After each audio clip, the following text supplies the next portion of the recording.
তাহলে লা ইলাহা ইল্লাল্লাহ মুহাম্মাদুর রাসূলুল্লাহ সাল্লাল্লাহু আলাইহি ওয়াসাল্লাম মুহাম্মাদুর রাসূলুল্লাহ বাদ দেওয়া যাবে না।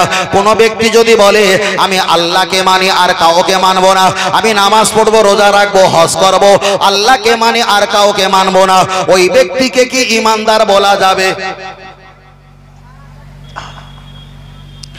আল্লাহকে মানলে যদি ঈমানদার হওয়া যায়, ইবাদত করলে যদি ঈমানদার বলা হয়। ইবলিস কোটি কোটি বছর ধরে আল্লাহর পৃথিবীতে সেজদা দিয়েছে, আল্লাহর নামে জিকির করেছে, ফেরেশতাদের শিক্ষক ছিল। ওই ইবলিসের ভিতরে পরকাল, হাসর নাসর সব বিশ্বাস ছিল, কিন্তু ইবলিস নবী আদমকে মর্যাদা না দেওয়ার কারণে আমার আল্লাহ সমস্ত ইবাদতগুলো তছনছ করে শেষ করে দিয়েছে। এবার আমি আপনাকে বলছি, আল্লাহকে মানলে যদি জান্নাত পাওয়া যায়, তাহলে ইবলিস তো আমাদের আগে জান্নাতে যাওয়া দরকার। না না, এখানে চলবে না।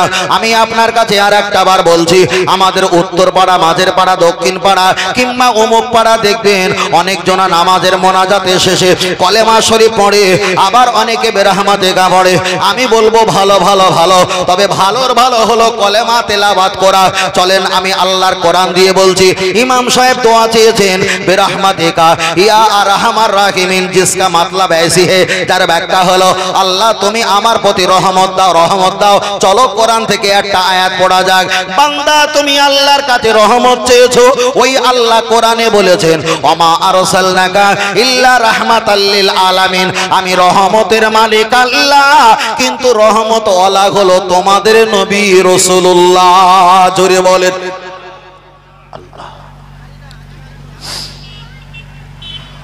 ও বাপজিরা, আমি আপনাকে বোঝাতে চাই, তাহলে আল্লাহ জিকির করলে শুধু হবে না, নবীর নামে জিকির করা লাগবে।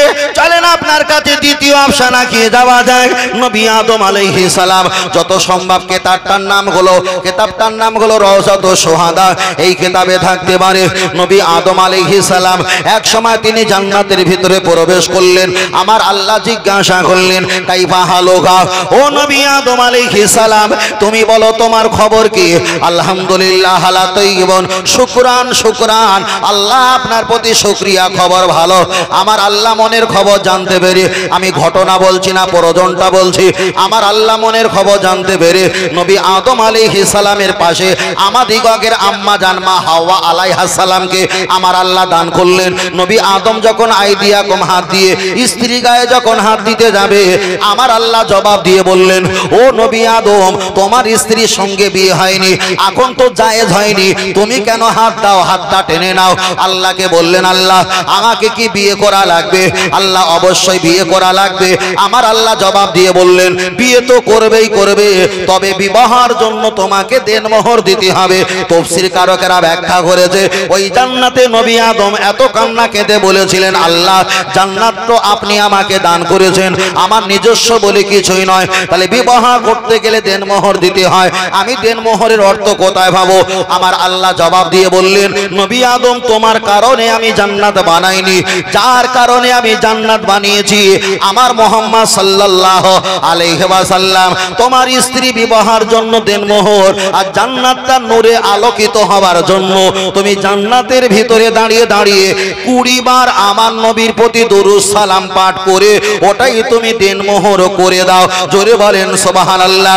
আল্লাহ নবী হাদিস শরীফে বললেন কুল্লু নবিয়্যিন মাসুম, নবীরা যদি নিষ্পাপে গোনা মাসুম হয়, সেই নবী জান্নাতে গিয়ে আমার নবীর নামে দরুদ সালাম পাঠ করে যদি স্ত্রী হালাল হয়, যারা বেরহমাতে কানিয়ে 60 বছর পড়ে আছো, তোমার বাপ নবী আদমের দিকে তাকিয়ে দেখো, 350 বছর কাঁদার পর আমার নবীর ওসিলায় আল্লাহ দোয়া কবুল করেছিলেন।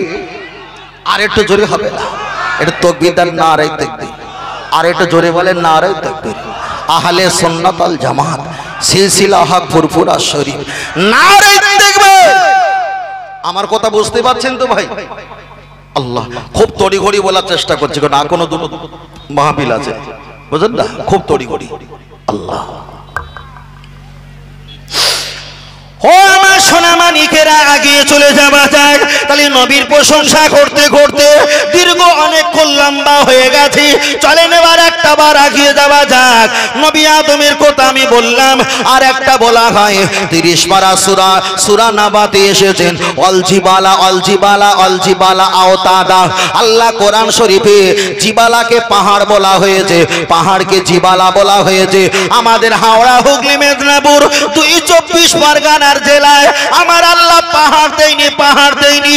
ছেলেদের একটু মন চায় যদি আল্লাহ পাহাড় দিতে, ওই পাহাড়ের উপরে দাঁড়িয়ে দাঁড়িয়ে আমরা একটু সেলফি তুলতাম, ড্রোন ক্যামেরার মতন আমরা ফটো তুলতাম, কতটা মন চায়। ওরে যুবকেরা, তোমরা কি জানো আল্লাহ হাওড়া, হুগলি, মেদিনীপুর 24 পরগনায় আল্লাহ কেন পাহাড় দেয়নি? চলো কোরআনের ব্যাখ্যা বলা যাক। আমার আল্লাহর কোরআন দিয়ে বললেন ইজাজুল জিলাতিল আরদু জিলজালাহা। আমার আল্লাহর কোরআন বললেন আমি আল্লাহ মাঝে মাঝে মাটিগুলো ভূমিকম্প করে কাঁপাকাঁপি করে দেই। আল্লাহর কোরআন তাফসীরে ব্যাখ্যা দিয়ে বলেছেন যেখানে ফিল আরদা, আমি আল্লাহ জমিন বানিয়েছি, ওই জমিনটা হালকা করে বানানো হয়েছে। ওই জমিনটা যখন তখন ধসে যাবার ভয়তে অল জিবালা, আমি আল্লাহ বড় বড় পাহাড় হিসাবে পেরেকের মতো জমিনটা সেঁটে রেখে দিয়েছি, যাতে ভূমিকম্পে আমার ওই বান্দার ক্ষতি না হয়। আর যেখানে আমি আল্লাহ পাহাড় দেইনি, ওই ফিল আরদা জমিনটা এত পুরু করেছি, ওখানে পাহাড় দেবার প্রয়োজন নেই বলে আমি আল্লাহ পাহাড় দেইনি। তাহলে আল্লাহ আমাদের পাহাড় দেয়নি, ওখানে ভূমিকম্প হয়, এখানে হালকা সীমিত নড়ে, কিন্তু বড় ক্ষতি হয় না। এটাই হলো আমার আল্লাহর খাস দোয়া। জোরে বলেন।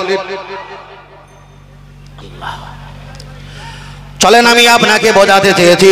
তাহলে আল্লাহর কোরআন বললেন 30 পারা সূরা নাবা অল জিবালা, আমার আল্লাহ পাহাড় বানিয়েছে, আর ওই পাহাড়ের উপরে নবী আদম আলাইহিস সালাম বসে আছেন। জঙ্গলের হরিণগুলো দৌড়ে এসে বক্তব্য ছিল কি যারা বেরহমাতে কাপড়ে আল্লাহ ইলাহা ইল্লাল্লাহু মুহাম্মাদুর রাসূলুল্লাহ সাল্লাল্লাহু আলাইহি ওয়াসাল্লাম পড়ে কোনটা সবচাইতে মর্যাদা, এখানে আমি বিচার করছিলাম। লক্ষ্য করে দেখা যায় নবী আদম আলাইহিস সালাম পাহাড়ে বসে আছে, আর জঙ্গলে কিছু হরিণ নবী আদমের কাছে গিয়ে সালাম দিয়ে জিজ্ঞাসা করলেন কাইফা হালুকা, ও নবী আদম আলাইহিস সালাম আপনার কি অবস্থা বলো, চোখ থেকে কেন পানি জারি হয়ে যায়? নবী আদম আলাইহিস সালাম কেঁদে বলেছিলেন ও জঙ্গলে প্রাণী, আমাদের চোখ থেকে পানি জারি হয় এই কারণে বার হয় আল্লাহর গজবের ভয়তে, আল্লাহর আযাবের ভয়তে আমাদের চোখ থেকে পানি জারি হয়ে যায়। তাফসীর কারকেরা ব্যাখ্যা করেছে, তাফসীরের নাম যত সম্ভব তাফসীরে মুনিরিতে এসেছে। হুজুর আমার ব্যাখ্যা করে বলেছেন নবী আদমের কান্না দেখে ওই জঙ্গলে প্রাণী তারাও কান্না কেঁদে দিয়েছে, কান্না শুরু করেছে। নবী আদম আলাইহিস সালামের পাশে ঘন্টা কি ঘন্টা বসেছে, নবী আদম খেলেন না, এরা কিছু খেলেন না, মুহাব্বতের সম্পর্ক তৈরি হয়ে গেছে। মজার বিষয় অপেক্ষা করেন, ওমবা দেখা যায় নবী আদম আলাইহিস সালাম ওদের বললেন সন্ধ্যা হয়ে গেল, তোমরা একটা বার বাড়ি চলে যাও। ওরা বাড়ি যাচ্ছিল, নবী আদম আলাইহিস সালাম ওদেরকে লাকড়ি পাতা মারিয়াম ফুল দিয়েছে। ওরা চিবিয়ে চিবিয়ে জঙ্গলের ভিতরে যখন প্রবেশ করেছে, হাদিস শরীফে এসেছে ওদের গাল থেকে এত সুগন্ধ জারি হয়, ওদের বদন চেহারা গুলো এত নূরে ঝিকিমিকি করে, তনু আর জুলাকম দুই পাছার মাঝখানে মৃগ নাভি কস্তুরী আমার আল্লাহ দান করে দিয়েছে। আর যারা দ্বিতীয় দল হরিণ ছিল তারা জিজ্ঞাসা করছে মা হাজা, এটা কি কারণ, এটা কিভাবে হলো? ওরা বললেন নবী আদমের কাছে গিয়েছিলাম, উনি কাঁদছিল, আমরা কেঁদেছিলাম, ওনার মহব্বতে বসেছিলাম, আমরা কষ্টের ভাগ নিয়েছিলাম, মহব্বতে থাকার কারণে চলে আসার সময় লাকড়ি পাতা মারিয়াম ফুল দিয়েছে, আমরা খেয়েছি, আমার আল্লাহ এতটা নিয়ামত দিয়েছে। খুব ভালো করে শুনবেন। দ্বিতীয় দল বলল আমরা যাব, ওদেরকে লোকেশন দিয়েছে, ওরা নবী আদমের কাছে চলে গিয়ে বলছেন মাল দাও মাল দাও, ওদেরকেও লাকড়ি পাতা মারিয়াম ফুল দিয়েছে, ওরাও চিবিয়ে চিবিয়ে খেয়েছে। কিন্তু জঙ্গলে যাওয়ার আগে ওদের চেহারাটা কুত্তার পেনা রূপ ধারণ করেছে। যার ব্যাখ্যা হলো আগে যারা এসেছিল এরা মাল নিতে আসেনি, নবীর কান্নায় কেঁদেছে, নবীর মহব্বতে বসেছে, নবীর কারণে না খেয়ে সময় লাগিয়েছে, এরা চাইনি তাদেরকে আল থেকে দিয়েছে, আল্লাহ নিয়ামতি দান করেছে। আর দ্বিতীয় দল যারা গেছে নবীর মহব্বতের জন্য যায়নি, এরা মাল নেওয়ার জন্য গেছে, আমার আল্লাহ তাদের খালি মুখে পাঠিয়ে দিয়েছে। যারা বেরহমাতেকা পড়েছে, আল্লাহ তুমি রহমত দাও, মাল দাও, নবীর প্রতি কোনো মহব্বত বলে কিছুই নেই। আর যারা মোহাম্মদ রাসূলুল্লাহ পড়েছে, নবীর প্রতি মহব্বত সম্পর্ক তৈরি করেছে, হাসরের মাঠে এরা যদি চাইতে ভুলে যায়, নবীর মহব্বতের কারণে আমার আল্লাহ ডেকে দিতে ভুলবে না। আর একটু জোরে হবে না? আর একটু জোরে হবে না? এবার বলবে যারা বেরহমাতেকা পড়েছে তাদের কি নামাজ হয়নি? ফের বলছি, আমি একবারও বলিনি। নবী বলেছেন বড় ইবাদত হলো নামাজ, বড় তেলাওয়াত হলো কোরআন, বড় জিকির হলো মুহাম্মাদুর। আমি সেটাই বলছি, বড় নামাজটা নিলে, বড় তেলাওয়াতটা নিলে, আর বেরহমাতেকা কেন এখানে আসলো, বড় জিকিরটা কোথায় গেল? বোঝাতে চাইছে এইটা। তাহলে আরেকবার তাকবীর দেন, নারে তাকবীর। এইরাম তাকবীর দিলে কি করে কি হবে? বালি দেবো হবেন বড় ভাই? আর এটা তাকবীর দেই, নারে তাকবীর। তাকবীর হয়নি, একটু হাত তুলে তাকবীর দিন, অলসতা দূর হোক। ও সব হাত তোলো বাবা, দাদু ভাই হাত তোলো।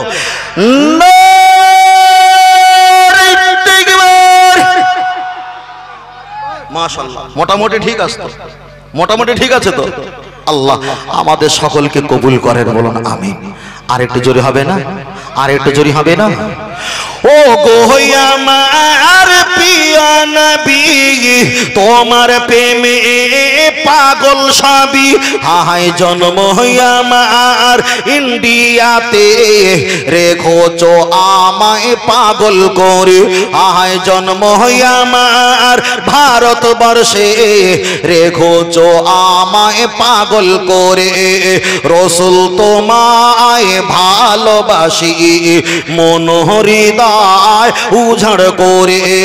বুকের মাঝে জ্বালায় আমার, দূর হবে তোমার দিদারে, দূর হবে তোমার দিদারে। ও নবী সুখে তুমি, দুঃখে তুমি, মুখে তুমি, বুকে তুমি।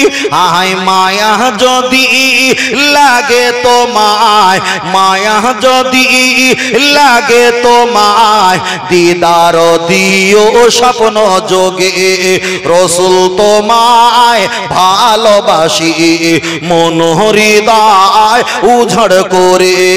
বুকের মাঝে জ্বালায় আমার, দূর হবে তোমার দিদারে, দূর হবে তোমার দিদারে। জোরে জোরে আল্লাহুম্মা, জোরে পড়ো বাবা। ওয়া আলা আলি সাইয়্যিদিনা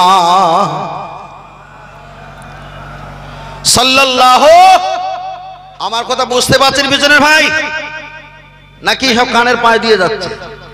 বুঝলে বুঝবাতা, না বুঝলে তেজপাতা। চুপ তো থাকতে হবে, কিছু করার নেই। চলে না গিয়ে যাই। আমরা নবী পাকের নাম শুনে একটু চুম্বন খাই না? খাই না? হয়তো এখন খাইনি, এটা আমাদের দুর্বলতা। এখন খাইনি, এটা আমাদের অলসতা। কিন্তু খাবার পক্ষে এটা আমরা স্বীকার করি না? করি না? অনেকে নামাজ পড়ে না, কিন্তু নামাজ পড়তে হবে এটা বিশ্বাস করে। পড়ে না, তার গাফেলাতি, তার অন্যায়, তার ত্রুটি। যাই হোক, তাহলে নবীর নামে চুম্বন খাওয়াটা আমরা পছন্দ করি। খেয়েছিলেন কে প্রথমে? সিদ্দিকে আবু বকর। আল্লাহ নবী বলেছিলেন, আবু বকর চুম্বন খেলেন কেন? ইয়া রাসূলুল্লাহ, আপনার নাম শুনে আমি একটুকুনি চুম্বনকে চোখে লাগিয়েছি, আপনার নাম মোবারকটা শুনে। আল্লাহ নবী বললেন, যারা এই কাজটা করবে, আনা আউয়ালু শাফিন, হাসরে মাঠে আমি শাফাত করার জন্য তাদেরকে খুঁজে খুঁজে বার করব। বলুন সুবহানাল্লাহ। এবার যদি বলেন হুজুর নবীর নাম শুনে চুম্বন খেতে হবে, এটা কি সহি না জয়ী? ভাই, এটা যদি তোমার কাছে যদি জানার ইচ্ছা হয়, তোমার বাচ্চা হয়েছে 2.5 মাস 3 মাস, তার 5 সারা জায়গায় চুম্বন খেয়েছো, বাচ্চার চুম্বন খেতে হবে কোন হাদিসে আছে? নেই। তাহলে বাচ্চা চুম্বন খেলে কেন? আর মুহাম্মদ সাল্লাল্লাহু আলাইহি ওয়াসাল্লাম বলেছে, মি ওয়ালাদিহি ও ওয়ালাদিহি, তোমার ছেলে মেয়ে তোমার বাপ মায়ের অপেক্ষায়, জীবন জৈবনের অপেক্ষায়, আম ওয়ালাহুম, টাকা পয়সার অপেক্ষায়, যতদিন না সর্বাপেক্ষা আমাকে বেশি না ভালোবাসতে পারবে, লা ইউমিনু, ওই ব্যক্তিটা কখনো ঈমানদার হতে পারবে না। তাহলে ছেলের সম্মানের জন্য, মহব্বতের জন্য চুমু দিয়েছো, আর নবীর নাম শুনে চুম্বন দিতে পারলে না, তাহলে এও 73-এর ভিতরে 72 মার্কা। ঠিক না বেঠিক? এ বাত মানে সব থাকবে, এর ভিতরে মুহাম্মদ সাল্লাল্লাহু আলাইহি ওয়াসাল্লাম থাকবে না, ইসলাম থাকবে, কিন্তু ঈমান থাকবে না। আবু জাহেল কিন্তু আল্লাহকে মানতেন, তাফসীরে এসেছে লিইলাফি কুরাইশিন ইলাফিহিম রিহলাতাশ শিতাই ওয়াস সাইফ। এই তাফসীরের ব্যাখ্যা এসেছে যখন উনি ব্যবসা করতে যেতেন তখন কাবার গেলাপ ধরে বলতেন, কাবার মালিক তুমি একটু দেখো আমার যেন ব্যবসা খুব লাভ হয়। তিনিও আল্লাহকে মানতেন। আবু তালেব তিনিও আল্লাহকে মানতেন। ফেরাউন আনা রাব্বুকুমুল আলা বলেছিল, আল্লাহ তুমি যে আল্লাহ আমি জানি, কিন্তু আমি এটা দুনিয়া বাদরামো করতে চাই, আমি তো আল্লাহ হতে চাই। তিনিও আল্লাহকে মানে। তাহলে আল্লাহকে অনেক কাফের বেঈমান মানে না মানে। কিন্তু ইমানদারের আর বেঈমানের পার্থক্য হলো ওরা আল্লাহ মানে, আমরা নবী মানি। নবী মানলে আল্লাহ মানা হয়, কিন্তু আল্লাহ মানলে নবী মানা হয় না। ঠিক না বে ঠিক? আল্লাহ আল্লাহ। তালিবান নবীর নাম শুনে আমরা চম্বন খাই। সাপোজ আপনি শ্বশুর বাড়িতে গেছেন, আপনার একটা 2.5 বছরের একটা শালাবাবু এসছে, শালাবাবু ধরে একটা চুম্বন দিয়েছেন, 50 টাকার নোট হাতে দিয়েছেন। শাশুড়ি মা পর্দার আড়াল দিয়ে দেখছে শালাবাবু চুম্বন খেয়েছে। শাশুড়ি মা খুশি হবে না রেগে যাবে? কথা বলে না, রেগে যাবে? খুশি হবে। তাহলে শালাবাবু চুম্বন খেলে খুশি হয় কে? শাশুড়ি। ওরা বলেছে আল্লাহ বড় না নবী বড়? তার শ্রোতারা বলছে আল্লাহু আকবার, আল্লাহ মহান, আল্লাহ বড়। তাহলে নবী যদি ছোট হয়, নবীর নামে একবার শুনে 3 বার চুমু খেয়েছো, তাহলে আল্লাহ বড়, তাহলে আল্লাহর নাম 3 তিরিকে 9 বার খেতে হবে। তাহলে শালা চুম্বন খেয়েছে খুশি হয়েছে শাশুড়ি মা। তাহলে নবীর একবার চুমু খেয়ে 3 বার, যদি এই একবার নাম শুনে 3 বার যদি চুমু খাই, আল্লাহ 3 তিরিকে 9 বার চুমু খেতে বলেছে। তাহলে শালা বড় না শাশুড়ি বড়? শাশুড়ি বড়। নবী ছোট, আল্লাহ বড়, ওরা বোঝাতে চেয়েছে। তাহলে নবীর নামে একবার শুনে 3 বার যদি চুমু খাই, আল্লাহরে 9 বার খেতে বলেছে। তাহলে শালার চাইতে শাশুড়ি বড়। তো শালার যদি একবার খায়, শাশুড়ি কবার খেতে হবে? সর্বনাশ হয়ে যাবে না? হানাফি মাযহাবের মাসলা হলো, কেউ যদি নফসে যদি স্ত্রীকে, যদি স্ত্রী মাকে যদি একটা বার জড়িয়ে ধরে, স্ত্রী মাকে যদি চুম্বন করে, যদি যৌবনের আকাঙ্ক্ষা নিয়ে যদি জড়িয়ে ধরে, হানাফি মাযহাবের মাসলা হলো ওর স্ত্রী ঘোরানোর পৃথিবীর কোনো লাইন নেই। ব্যাস, ওদিকে আমি যাচ্ছি না, শুধু বোঝাতে চেয়েছি। চলেন আমি আপনাকে বোঝাতে চেয়েছি, খুব ঠান্ডা মাথায় বোঝার চেষ্টা করতে হবে। নবীর নামে চুম্বন খাবার বিষয়টা বলছিলাম, তার আগে বলছিলাম নবীকে যারা ভালোবেসেছে, আমার আল্লাহ তাদের চেহারাটা নূর, গাল থেকে সুগন্ধ মৃগনাভি কস্তুরী আল্লাহ বানিয়েছে। যারাই তো শুধু মাল নিতে গেছে, আমার আল্লাহ তাদের খালি হাতে পাঠিয়ে দিয়েছে। এটাই বলছিলাম। ও আমার জওয়ান যুবকেরা, চলেন একটা বার এগিয়ে যাওয়া যায়, লক্ষ্য করে দেখা যায় নবী আদমের কথা আমরা বলছিলাম। এবার আমি আপনাকে বলছি, গুনাহগার ভালো না বিয়াদব ভালো? ভাইরা তো টেনশনে পড়ে গেলেন।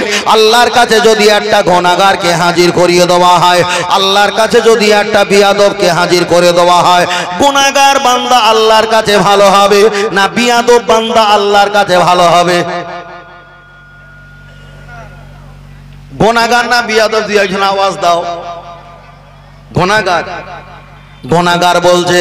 তাহলে লক্ষ্য করে দেখা যায় গুনাহগার বান্দা আর বিয়াদব বান্দা আল্লাহর কাছে যদি হাজির করিয়ে দেওয়া হয়, আল্লাহ আপনার কোন ব্যক্তিটা আপনার কাছে একটু ভালো হলে ভালো, আমার আল্লাহ জবাব দিয়ে বললেন, তুমি কি গুনাহগার না বিয়াদব?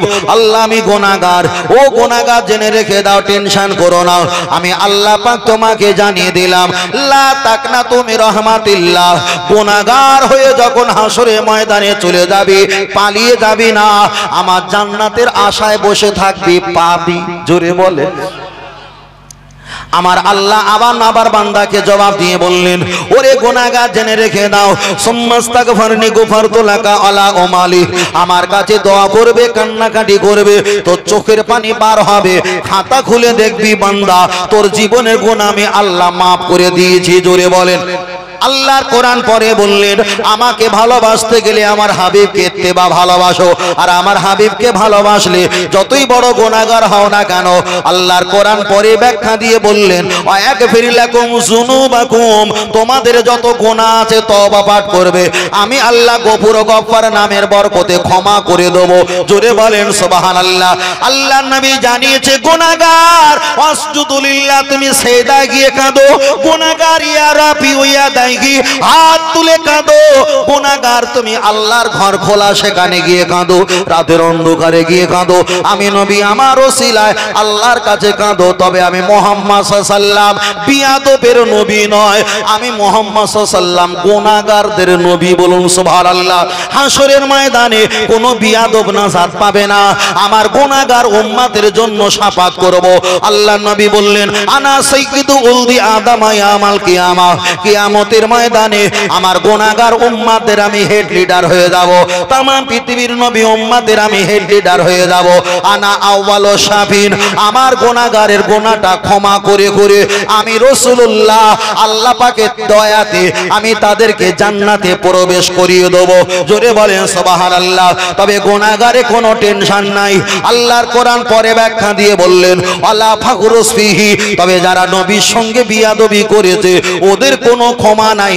ইবলিস আল্লাহকে রাজি করলেন, কিন্তু নবী আদমের সঙ্গে গাদ্দারি করেছেন। ক্ষমা যদি করতে হতো তাহলে ইবলিসকে আমার আল্লাহ ক্ষমা করে দিত। তবে বিয়াদবের কোনো ক্ষমা নাই। তবে যারা গুনাহগার আমাদের কোনো টেনশন নাই, টেনশন নাই। তার কারণ হলো নবীকে যারা বাদ দিয়েছে, এটা করা বেদাত, এটা চলবে না এমন চিৎকার করে নবীর শানে বিয়াদবি করেছে। কিন্তু আমরা হাজার গুনাহগার বুক ফুলিয়ে বলবো, কিন্তু হাসরের মাঠে গুনাহগারের জন্য আমার দয়ার নবী থাকবে। আর একটু জোরে হবে না?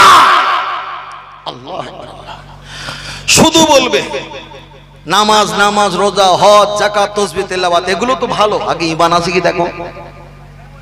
আল্লাহ আল্লাহ। ও আমার জানান যুবকেরা, চলেন একটা বার এগিয়ে যাওয়া যায়। তাহলে আবার অনেক জায়গা দেখতে পাওয়া যায় মসজিদের যদি মুসল্লি কমিটি সভাপতি সেক্রেটারিরা যদি একটু নবী প্রেমিক হয়, একটু পীর মাশায়েখ প্রেমিক হয়, হুজুরকে বললেন, হুজুর তুমি বেরহমতিকা পড়ো ভালো ভালো, কিন্তু একটু কলেমা পড়লে ভালো হয়, এলাকা যেন সমালোচনা বেড়ে যাচ্ছে, তুমি একটু পড়ো। ইমাম সাহেব বললেন, ঠিক আছে আগামীকাল পড়বো। মাগরিবের নামাজ পড়ে ইমাম সাহেব এইবারে চাপে পড়ে কলেমা পড়ছে। মোনাজাতটা শেষ করে বললেন, লা ইলাহা ইল্লাল্লাহ বলে ঠেলে উঠেছে। মুহাম্মাদুর রাসূলুল্লাহ বলার সময় কোনো আওয়াজ পাওয়া গেল না, গেল না, গেল না। ও বাপজির, আমি আপনাকে বোঝাতে চেয়েছি, তাহলে ওর ভিতরে লা ইলাহা ইল্লাল্লাহ আছে, মুহাম্মাদুর রাসূলুল্লাহ নেই। এখানে বোঝাতে চেয়েছে আমি আল্লাহ জিকির করব, আল্লাহ আমাকে পার করে দেবে। চলেন এবার কোরআন থেকে একটা দলিল দেওয়া যাক। আমার আল্লাহর কোরআন বললেন, ইন্নাল্লাহা, নিশ্চয় আমি আল্লাহ, ওয়া মালাইকাতাহু, আগার মাগার বালকে কি করে, এবং নবীরা এবং মালাইকা ফারেশতারা, ইয়া আইয়ুহাল্লাযিনা আমানু, হে ঈমানদারেরা, আমি সংক্ষেপ করে বলছি, তোমরা আমার নবীর প্রতি দরুদ সালামে জিকির করো। তাহলে আল্লাহ আমার নবীর নামে জিকির করে, ফারেশতা নবীর নামে জিকির করে, আবার আমি আপনি আমার নবীর নামে জিকির করি। আর কয় শ্রেণী? 3 শ্রেণী। আল্লাহ যদি বলে আমি কিয়ামতে ধ্বংস করে দেব, কিয়ামত যদি আল্লাহ দেয়, আগে ফারেশতা মারা যাবে না, আগে আমি আপনি মারা যাব, আগে আমি আপনি মারা যাব। আমরা যদি মারা যাই তাহলে জিকির করা 2 শ্রেণী থাকবে, আল্লাহ আর ফারেশতা। আল্লাহ যদি বলে ও ফারেশতা আমি তোমাদের মেরে দেব, আল্লাহ যদি ফারেশতাদের মেরে দেয়, থাকবে কে? থাকবে কে? আমার আল্লাহ।